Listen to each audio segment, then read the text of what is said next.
Ikaw ang Diyos na nag-aayos ng mga bagay na nasira sa aming buhay. Kaya mong ayusin ang mga nasirang relasyon. May kakayahan kang muling buuin ang mga basag at mga nasirang pangarap, mga nawasak na relasyon sa pagitan ng mga mag-asawa, mga anak, mga kaibigan. Ama, muli mong buuin yung mga relasyon na nagkalamat na dahil sa sama ng loob, sa mga hinanakit o pagkawala ng tiwala. Muli mong ayusin, muli mong buuin at pagsamahin ang mga pamilyang nagkawatak-watak dahil sa mga galit, pasakit, poot, paghihiganti at hindi pagpapatawad. Sa mga sandaling ito, inaalis ko, pinapalayas ko ang mga espiritu na nasa paligid ng bawat pamilya.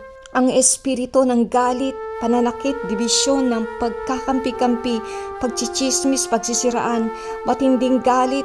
Sa pangalan ni Jesus, ang espiritu ng paghihiganti, inuutusan ko kayo na lumayas, umalis sa pangalan ni Jesus. Manumbalik kayo, bumalik kayo sa impyerno na ipinanggalingan niyo.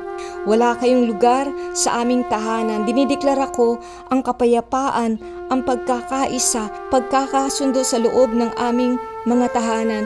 Ang espiritu mo, O Diyos, ang malayang kumilos, ang malayang mag-ayos ng anumang gusot sa aming pamilya.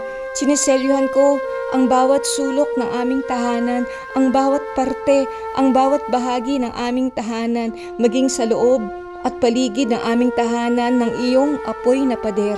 Dalangin ko, Ama, ng iyong mandirigmang anghel ang palaging magbantay sa amin.